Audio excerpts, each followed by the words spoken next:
आप सभी के बीच में एक लघु नाटिका प्रस्तुत करने जा रहे हैं जिसका नाम है ज्ञान की डगर। इस नाटिका का मुख्य संदेश यहाँ है कि ज्ञान कहीं से भी प्राप्त किया जा सकता है। तो इसके दो मुख्य पात्र हैं, एक उपदेशक और एक गडरिया। आशा है कि आप सब इस नाटक को देखेंगे, समझेंगे और आनंद लेंगे। तो आइए इसी के साथ हम इस नाटक को शुरू करने जा रहे हैं। इसमें किसी प्रकार की कोई त्रुटि हो तो अपने छोटे भाई बहन समझकर क्षमा करें। तो चलिए देखते हैं ज्ञान की डगर।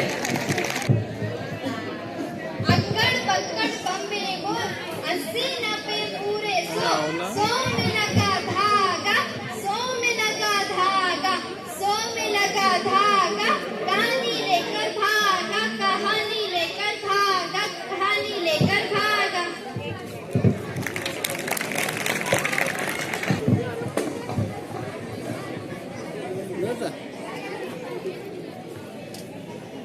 अब कहाँ जाएगा भागकर? अब तो तुझे कहानी सुनानी पड़ेगी। तो मैं कहाँ मना कर रहा हूँ? मैं तो सुना ही रही हूँ, तू ही भग रहा है। मजा आ रहा है भगने में। खुद मजा लेकर रहेगा, डर से को भी दिखाएगा। आइए दिखाते हैं। हाँ जी। अंधियारे से बड़ा दीपक, दीपक से बड़ा चांद, चांद से बड़ा सूरज, सूरज से बड़ा चांद, जीवन, ये जीवन सबका सिरमौर। एक बार एक गडरिया अपने भेड़ों के झुंड के साथ भेड़ों को चराते हुए मत करो। एक बार एक गडरिया अपने भेड़ों के झुंड के साथ एक बड़े टीले के पास पहुंचा। वहां की जमा भीड़ को देखकर वह हैरान रह गया। थोड़ी दूरी पर एक नदी थी। नदी का पाट काफी चौड़ा था। कोई सी भी हल्की बरसात हो, वहां की हर साल एक नदी आती थी। उस विशेष टीले की यही चमत्कार था।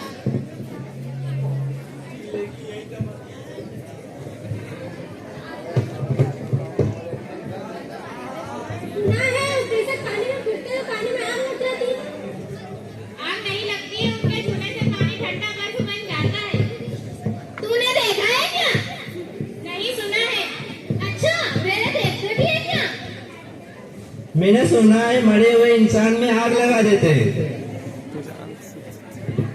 हाँ तो मर के देख ले। भेड़ों का झुंड तो समझ में आता है, मगर मनुष्यों को इस तरह झुंड बनाने की क्या जरूरत? जिज्ञासा के वशीभूत वो गडरिया टीले के पास खड़ा हो गया।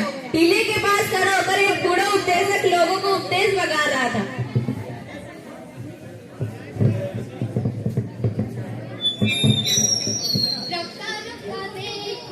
रफ्ता रफ्ता ये जिंदगी आगे बढ़ रही है। कहीं टीले तो कहीं पहाड़, कहीं जंगल तो कहीं उजाड़, कहीं नदियां तो कहीं झरने, कहीं रेगिस्तान तो कहीं समंदर। खुदा की खुदाई को कोई नहीं जानता। अरे कैसे नहीं जानता? मैं जानता हूँ। मैं खुदा की खुदाई यहाँ से 500 कदम दूर ही है। हंस लो हंस लो और हंस लो।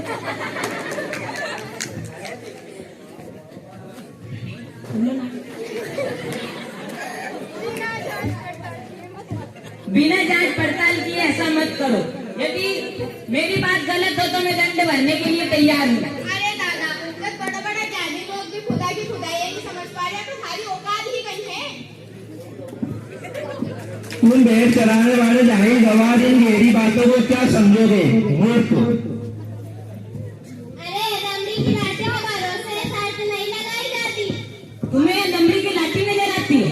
वैसे तो एक प्लास्टिक का पाइप है, पर इसके दम पे मैं 1000 भेड़ों को बड़े मजे से चलाता हूँ।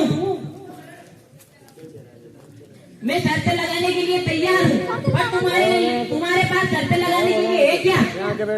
टीले पर बैठा उपदेशक अचानक बोल उठता है और कमर से एक थैली निकालता है।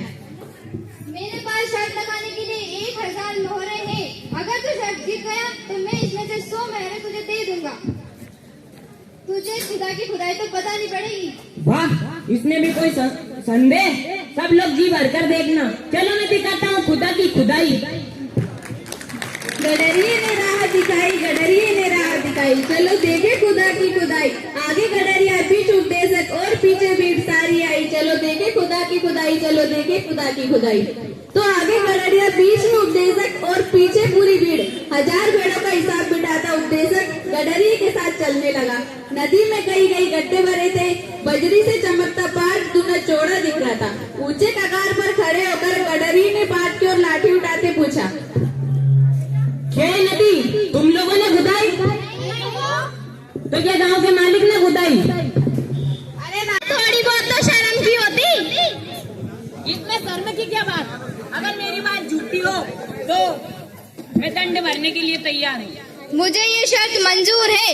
अगर तुम सूरज को नीचे उतार के बता सकते हो तो तुम सर जीत जाओगे, और अगर तुम सर जीत गए तो मैं तुम्हें इसमें से 300 मोहरे और दे दूंगा, और यदि तुम शर्त हार गए तो मैं 300 मोहरों के साथ तुम्हारी सारी भेड़ें ले लूंगा। अगर भेड़ों को हत्याने का इतना ही शौक है तो ले लेना, पर इनको चराना यूं पैर झाड़ने की तरह कोई आसान काम नहीं है। एक दिन में ही घबरा जाओगे। बार बार मारी भेड़ा दिख रही है। चल बहाने में बना और बता सूरज को नीचे उतार कर। हाँ, इसमें कोई संदेह? सब लोग जी भर के देखना। चलो मेरे साथ। एक साथ कई लोग टीले से नीचे कूदे और गडरी के साथ साथ चलने लगे। उपदेशक के पांव सबसे आगे थे। गडरी एक बड़े गड्ढे के पास रुका, निर्मल पानी के भीतर चमकते सूरज को और लाठी बढ़ाते हुए पूछा, ये क्या है? बताइए आप सब लोग, ये सूरज है कि चांद?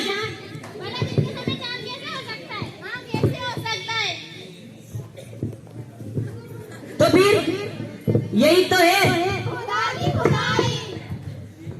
क्या अब आप ठीक से बताइए, सूरज है कि चांद? भाई तुम इतना भी नहीं जानते। अरे भाई, मैं तो भेड़ों और कुदरत के अलावा कुछ भी नहीं जानता।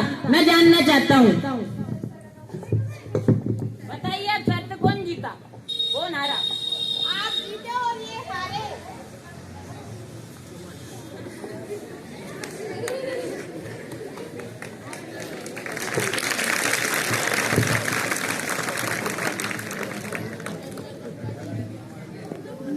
तूने 3 शर्त लगाई और तू 3 बार जीत गया, मैं 3 बार हार गया। मुझे इसका कोई पछतावा नहीं है।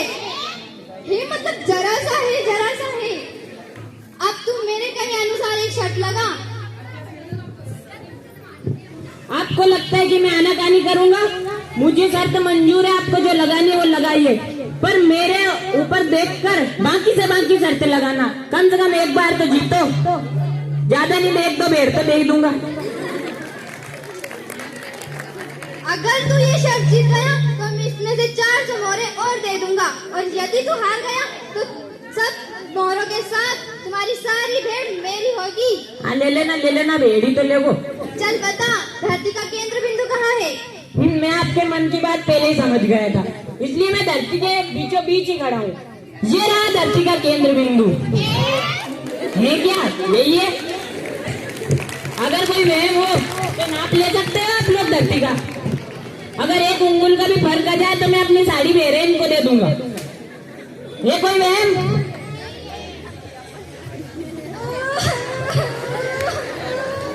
मैं फिर से हार गया। अरे बस रहने दो। फिर बचपन से दिल लगी करने की आदत है। तुम्हारी हालत देखकर माफी मांगने का जी कर रहा है। मजाक में बात कुछ ज्यादा ही खिंच गई, पर इन मोरों के बजाय मेरा एक मान रख लोगे तो अच्छा होगा कि झुंड तो भेड़ों का ही अच्छा लगता है। मनुष्य का झुंड शर्मनाक तो होता ही है, उसी के साथ नुकसानदेह भी कम नहीं होता। वहाँ भीड़ के गले गलत बात जल्दी उतरती है, सही बात भीड़ के गले नहीं उतरती। वहाँ आदमी का विवेक चढ़ जाती है। अगर यहाँ मर्म तुम समझ गए तो तुम हार कर भी जीते हो। अच्छा, तो अब मैं चलता हूँ। हजार राम राम। अरे रुको, तुम्हारी संगत में रहकर मुझे एक नया ज्ञान प्राप्त हुआ है। मेरी आंखों से धूल छटी है। मैं तुम्हें मेरी इच्छा से 100 महल भेंट करना चाहता हूँ, मना मत करना। अरे नहीं, अभी नहीं। कुछ समय बाद, 6 महीने बाद छोटी बिटिया का बोना है, उसमें खुद आकर 11 मोहरे मांग कर लूंगा। न्योता भेजूंगा, याद रखिएगा। आइएगा आप सब भी। हाँ, जरूर आएंगे। दिल में उतरी हुई बात सपने में भी नहीं भूली जाती। हम जरूर आएंगे। अब संभालू मारी बेड़ा।